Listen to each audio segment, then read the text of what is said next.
আসসালামু আলাইকুম। শুরু হচ্ছে রেডিও তেহরানের বিশ্ব সংবাদ। এখন শোনা যাক সর্বশেষ বিশ্ব সংবাদ। ইরানের বিরুদ্ধে আন্তর্জাতিক আণবিক শক্তি সংস্থা বা আইএইএতে যে প্রস্তাব পাশ করা হয়েছে তার বিরুদ্ধে শক্ত পদক্ষেপ নিয়েছে তেহরান। প্রধানমন্ত্রী নেতানিয়াহু ও তার সাবেক যুদ্ধমন্ত্রীর বিরুদ্ধে আইসিসির গ্রেফতারি পরোয়ানা প্রতিরোধ ফ্রন্টের জন্য বিজয়, বললেন ইরানি কমান্ডার সালামি। বাংলাদেশে সরাসরি প্রেসিডেন্ট নির্বাচন ও না ভোট ফিরিয়ে আনার সুপারিশ করা হয়েছে বলে জানালেন সংস্কার কমিশনের প্রধান বদিউল আলম মজুমদার। এবং পশ্চিমবঙ্গের ৬ আসনের উপনির্বাচনের সবকটিতেই তৃণমূল জয়ী, মহারাষ্ট্রে সরকার গঠনের পথে বিজেপি।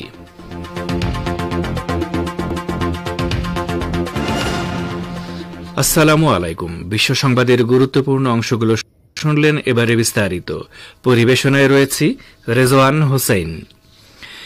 ইরানের বিরুদ্ধে আন্তর্জাতিক আণবিক শক্তি সংস্থা বা আইএইএতে যে প্রস্তাব পাশ করা হয়েছে তার বিরুদ্ধে শক্ত জবাব দেওয়ার পদক্ষেপ নিয়েছে তেহরান।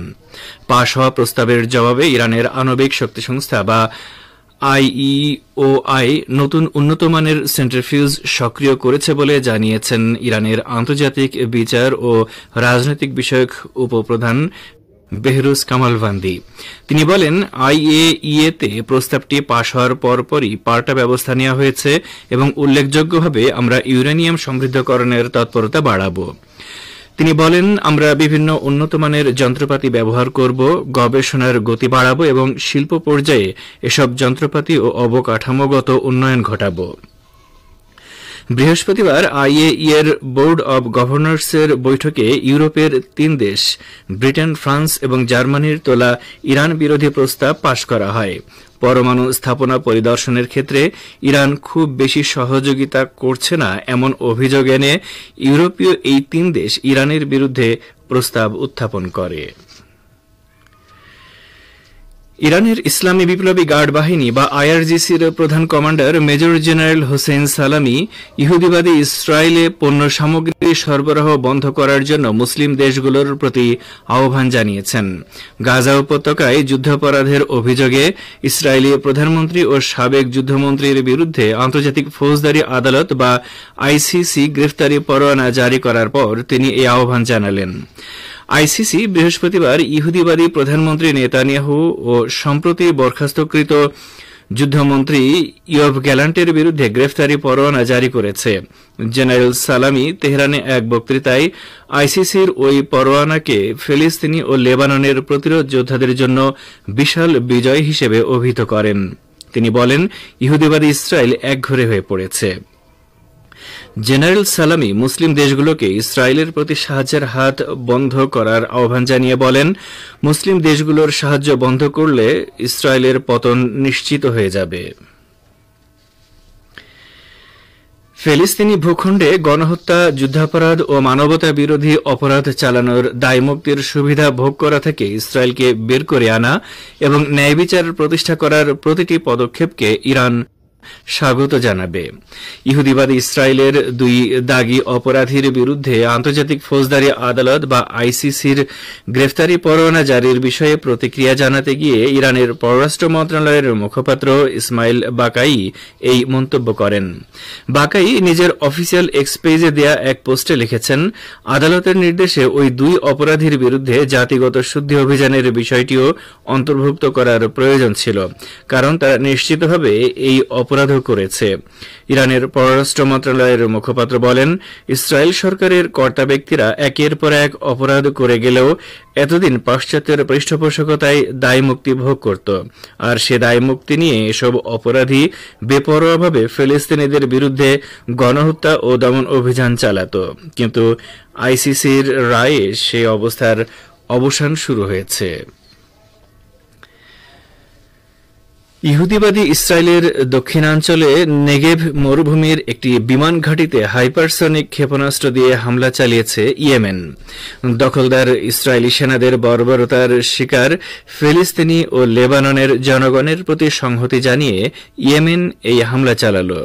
ইয়েমেনি সশস্ত্র বাহিনীর মুখপাত্র ব্রিগেডিয়ার জেনারেল ইয়াহিয়া সারি শুক্রবার ঘোষণা করেন, তারা প্যালেস্টাইন 2 হাইপারসনিক ব্যালিস্টিক ক্ষেপণাস্ত্র ব্যবহার করে নেগেভ মরুভূমির নেভাটিম বিমান ঘাঁটিতে হামলা করেছে।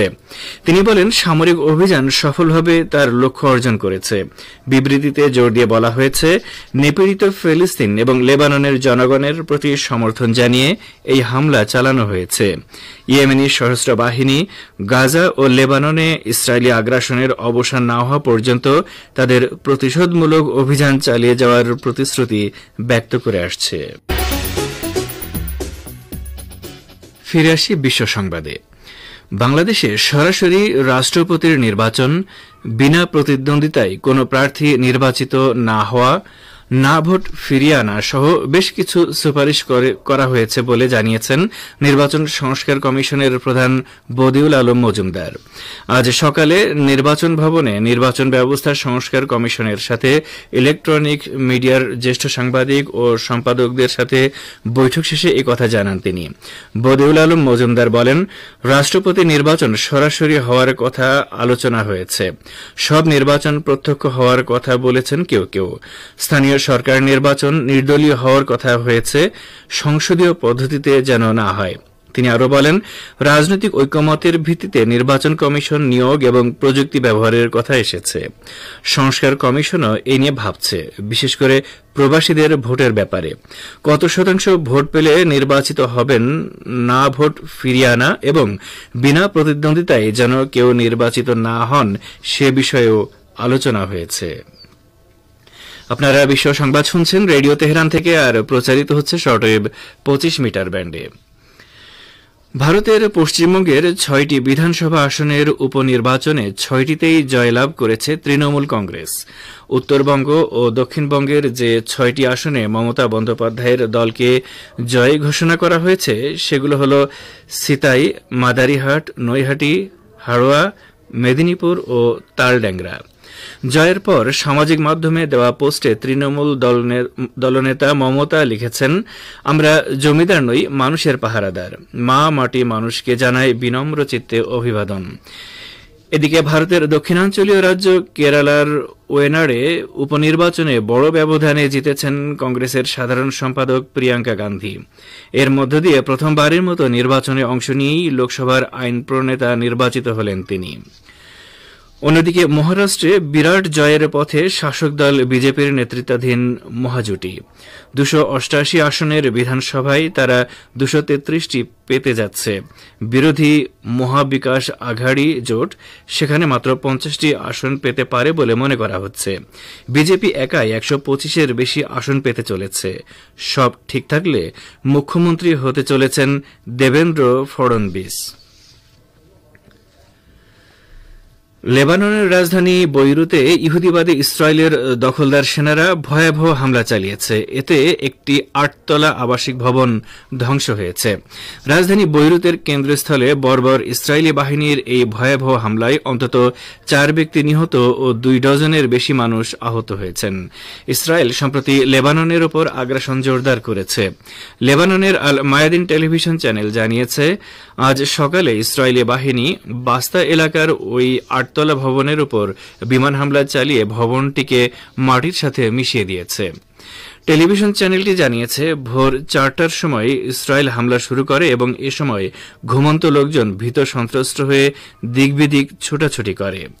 আল মায়াদিন জানিয়েছে, ইসরায়েলি বিমান হামলায় আরও কয়েকটি ভবন ক্ষতিগ্রস্ত হয়েছে এবং বহুদূর থেকে ক্ষেপণাস্ত্র বিস্ফোরণের শব্দ শোনা যায়। লেবাননের স্বাস্থ্য মন্ত্রণালয় 4 জন নিহত ও 23 জন আহত হওয়ার কথা নিশ্চিত করেছে। ইহুদিবাদী সেনারা গাজায় জ্বালানি তেল প্রবেশ করতে দিচ্ছে না বলে আগামী 48 ঘণ্টারও কম সময়ের মধ্যে উপত্যকার হাসপাতালগুলো বন্ধ হয়ে যাবে অথবা চিকিৎসা সেবা কাটছাট করতে বাধ্য হবে। গাজার ফিল্ড হাসপাতালগুলোর পরিচালক মারওয়ান আল হামস শুক্রবার এক সংবাদ সম্মেলনে এই সতর্কবাণী উচ্চারণ করেছেন। তিনি বলেন, এ ব্যাপারে সংশ্লিষ্ট আন্তর্জাতিক পক্ষগুলোর জরুরি ভিত্তিতে ব্যবস্থা গ্রহণ করা দরকার। সংবাদ সম্মেলনে তিনি গাজা উপত্যকার চিকিৎসা সেবাদানকারী স্থাপনাগুলোর দুরবস্থার কথাও স্মরণ করিয়ে দেন। মারওয়ান বলেন, ইসরায়েলি বাহিনী আমাদের জনগণের বিরুদ্ধে জাতিগত শুদ্ধি অভিযান চালাচ্ছে, বিশেষ করে স্বাস্থ্য সেবা খাতের বিরুদ্ধে তাদের বিশেষ আক্রোশ মেটাচ্ছে। গাজার এই স্বাস্থ্য কর্মকর্তা বলেন, উত্তর গাজার হাসপাতালগুলোর ডাক্তারসহ চিকিৎসা কর্মীরা খাবারবিহীন অবস্থায় রয়েছেন, আর আহত ও অসুস্থ রোগীরা চিকিৎসা সেবা থেকে পাচ্ছেন না। গণহত্যা চলমান থাকায় কোনো ইমার্জেন্সি বা সিভিল ডিফেন্স সেবা দেয়া সম্ভব হচ্ছে না। গাজা উপত্যকা ও লেবাননের বিরুদ্ধে দীর্ঘমেয়াদী যুদ্ধ করতে গিয়ে মানসিক সমস্যায় আক্রান্ত হয়ে গত কয়েক মাসে অন্তত 6 ইসরায়েলি সেনা আত্মহত্যা করেছে বলে খবর পাওয়া গেছে। ইসরায়েলি দৈনিক ইয়াদিওত আহরনোত শুক্রবার এই খবর দিয়ে জানিয়েছে, অঘোষিত ও প্রকৃত আত্মহত্যাকারী সেনার সংখ্যা আরও অনেক বেশি হতে পারে। তবে আত্মহত্যাকারী সেনাদের নাম পরিচয় প্রকাশ করেনি দৈনিকটি। আত্মঘাতী ইহুদিবাদী সেনাদের প্রকৃত সংখ্যা ও পরিচয় প্রকাশ করার জন্য ইসরায়েলের ভেতরেই দাবি জোরদার হওয়া সত্ত্বেও দখলদার সরকার এই দাবি মেনে নিতে অস্বীকৃতি জানিয়ে আসছে। গাজা যুদ্ধ থেকে ফিরে যাওয়া হাজার হাজার ইহুদিবাদী সেনা মানসিক চিকিৎসা কেন্দ্রগুলোতে ভিড় জমিয়েছে। তাদের মধ্যে অনেকেই ভয়ঙ্কর ট্রমায় আক্রান্ত হয়ে পড়েছে। রিপোর্টে বলা হয়েছে, গাজা যুদ্ধে আহত ইসরায়েলি সেনার চেয়ে মানসিক ট্রমায় আক্রান্ত সেনার সংখ্যা বেশি হতে পারে। রাশিয়ার প্রেসিডেন্ট ভ্লাদিমির পুতিন বৃহস্পতিবার ইউক্রেনে পরীক্ষামূলকভাবে নিক্ষেপ করা হাইপারসনিক ক্ষেপণাস্ত্রের আরও যুদ্ধকালীন পরীক্ষা নিরীক্ষা চালাবেন বলে প্রতিশ্রুতি ব্যক্ত করেছেন। পুতিন শুক্রবার বলেন, পরিস্থিতি এবং রাশিয়া কি ধরনের নিরাপত্তা হুমকির মুখে পড়েছে তার উপর নির্ভর করবে এসব পরীক্ষা। তিনি বলেন, রাশিয়া নতুন অস্ত্রেরও ধারাবাহিক উৎপাদন শুরু করবে। রাশিয়ার সশস্ত্র বাহিনীর প্রধানদের সঙ্গে বৈঠকে তিনি বলেন, নতুন ওরেসনিক ক্ষেপণাস্ত্রের আরও পরীক্ষা হবে। আর এরই সাথে আমন্ত্রণ জানাচ্ছি সংবাদ ভাষার অনুষ্ঠান দৃষ্টিপাতে। প্রতিরোধ ফ্রন্ট যাতে চূড়ান্ত বিজয় অর্জন করতে পারে সে লক্ষ্যে পবিত্র কোরআনের সূরা ফাত সহিফায়ে সাজ্জাদিয়ার 14 নম্বর দোয়া এবং দোয়ায়ে তাওয়াসসুল পড়ার পরামর্শ দিয়েছেন ইরানের সর্বোচ্চ নেতা। এ সম্পর্কেই এখন রয়েছে একটি পর্যালোচনা, শুনুন সোহেল আহমেদের পরিবেশনায়। ইসলামী প্রজাতন্ত্র ইরানের সর্বোচ্চ নেতা আয়াতুল্লাহিল উজমা খামেনি শত্রুদের বিরুদ্ধে প্রতিরোধ ফ্রন্ট যাতে চূড়ান্তভাবে সফল হতে পারে সে লক্ষ্যে পবিত্র কোরআনের সূরা ফাত সহিফায়ে সাজ্জাদিয়ার 14 নম্বর দোয়া এবং দোয়ায়ে তাওয়াসসুল পড়ার পরামর্শ দিয়েছেন। সম্প্রতি ইরানের শহীদ লেফটেন্যান্ট জেনারেল কাসেম সুলাইমানির মাজারের পাশে এক যুব সমাবেশে এ তথ্য জানিয়েছেন হুজ্জাতুল ইসলাম জাওয়াদ হাজ আলী আকবরী। ইরানের সর্বোচ্চ নেতার এ সংক্রান্ত পরামর্শ তুলে ধরতে গিয়ে এই আলেম বলেন, আল্লাহর নামে শুরু করছে। মহান আল্লাহর শুকরিয়া, ইসলামের ফ্রন্ট এবং প্রতিরোধের ফ্রন্ট বর্তমানে যে সাফল্য ও বিজয় পাচ্ছে তা নজিরবিহীন। এর আগে কুফরি ও সাম্রাজ্যবাদী ফ্রন্ট, বিশ্বগ্রাসী মার্কিন যুক্তরাষ্ট্র এবং তার পাগলা কুকুর ইহুদিবাদী ইসরায়েল এত বেশি অপমান ও অপদস্থের শিকার হয়নি। বিশ্বজগতের প্রতিপালক মহান আল্লাহর প্রশংসা জ্ঞাপন করছে আমাদের সুসংবাদ বয়ে আনছেন ইনশাআল্লাহ। তিনি বলেন, সর্বত্র প্রতিরোধ ফ্রন্টের বিজয়, বিশেষ করে ফিলিস্তিন, গাজা এবং লেবাননে প্রতিরোধ সংগ্রামীদের বৃহত্তর বিজয় অর্জনের জন্য কি ধরনের আমল করা উচিত সে সম্পর্কে সর্বোচ্চ নেতার কাছে সম্মান করার প্রশ্ন উত্থাপিত হয়েছিল। আমি এ বিষয়ে খোঁজ খবর নিয়ে জানতে পেরেছি এ সংক্রান্ত আমলের বিষয়ে ইরানের সর্বোচ্চ নেতার মতামত হল, পবিত্র কোরআনের সূরা আল ফাত পড়তে হবে। এতে আল্লাহ তাআলার পক্ষ থেকে বিজয়, সাহায্য ও মুক্তির সুসংবাদ রয়েছে। দোয়ার বিষয়ে সর্বোচ্চ নেতার পরামর্শ হল সহিফায়ে সাজ্জাদিয়ার 14 দোয়াটি পড়া। এটি চলমান ভয়াবহ জুলুম নির্যাতনের মোকাবেলায় আল্লাহর সাহায্য প্রার্থনা। এই দোয়ার একাংশে নাম উল্লেখ করা হয়। যে অংশটায় বলা হয় অমুকের সন্তান অমুক, সেখানে ব্যক্তির নাম বলার পরিবর্তে ইনশাআল্লাহ আপনারা ইহুদিবাদী ইসরায়েল, আমেরিকা এবং এ ধরনের নাম উচ্চারণ করবেন। এটি একটি উচ্চ মানের চমৎকার অর্থপূর্ণ দোয়া। এখানে জালিমের অনিষ্ট থেকে সর্বশক্তিমান আল্লাহর কাছে আশ্রয় প্রার্থনা করা হয়। মুসলিমদের সাহায্যের প্রতিশ্রুতিদাতা আল্লাহর কাছে প্রতিশ্রুতি পূরণের প্রত্যাশা করা হয় এই দোয়ায়। এছাড়া দোয়ায়ে তাওয়াসসুল পড়ার পরামর্শ দিয়েছেন ইরানের সর্বোচ্চ নেতা। এই দোয়ায় সর্বশক্তিমান আল্লাহর সামনে আহলে বাইতের পবিত্র সদস্যদের স্মরণ করে তাদের বিশুদ্ধ আত্মার সমর্থন চাওয়া হয়। তাদের নামের কল্যাণে এবং তাদের সম্মানিত অস্তিত্ব ও মহিমার কারণে মহানুভব আল্লাহ মুসলিম উম্মাহ ও প্রতিরোধ ফ্রন্টকে আরো বেশি সাহায্য ও বিজয় দান করবেন ইনশাআল্লাহ। ইরানের বিশিষ্ট এই আলেম যুবকদের ওই সমাবেশে বলেন, সর্বোচ্চ নেতার কাছে উত্থাপিত প্রশ্নের উত্তরটি মহান শহীদ কাসেম সুলাইমানির কবরের পাশে দাঁড়িয়ে পেশ করলাম। ইনশাআল্লাহ তা কল্যাণের উৎস হবে। সবসময় উদ্যোগ, পদক্ষেপ এবং কাজের পাশাপাশি দোয়া হচ্ছে চালিকা শক্তি। পবিত্র কোরআন, আল্লাহর ওহী এবং সেই সাথে মহানবী হযরত মুহাম্মদ সাল্লাল্লাহু আলাইহি ওয়া আলিহি ওয়াসাল্লামের আহলে বাইতের উপর তাওয়াসসুল করার মাধ্যমে সব সময়ের মতো কাজ সহজতর হয়ে উঠবে এবং বড় অগ্রগতি ও বিজয় অর্জিত হবে ইনশাআল্লাহ। সহ বিশ্ব সংবাদের গুরুত্বপূর্ণ অংশগুলো আরও একবার জানিয়ে দিচ্ছি। ইরানের বিরুদ্ধে আন্তর্জাতিক আণবিক শক্তি সংস্থা বা IAEA-তে যে প্রস্তাব পাশ করা হয়েছে তার বিরুদ্ধে শক্ত জবাব দেওয়ার পদক্ষেপ নিয়েছে তেহরান। ইহুদিবাদী প্রধানমন্ত্রী নেতানিয়াহু ও তার সাবেক যুদ্ধমন্ত্রীর বিরুদ্ধে ICCর গ্রেফতারি পরোয়ানা প্রতিরোধ ফ্রন্টের জন্য বিজয়, বললেন ইরানি কমান্ডার সালামি। বাংলাদেশের সরাসরি প্রেসিডেন্ট নির্বাচন ও না ভোট ফিরিয়ে আনার সুপারিশ করা হয়েছে বলে জানালেন সংস্কার কমিশনের প্রধান বদিউল আলম মজুমদার। পশ্চিমবঙ্গের 6 আসনের উপনির্বাচনের সবকটিতে তৃণমূল জয়ী, মহারাষ্ট্রের সরকার গঠনের পথে বিজেপি।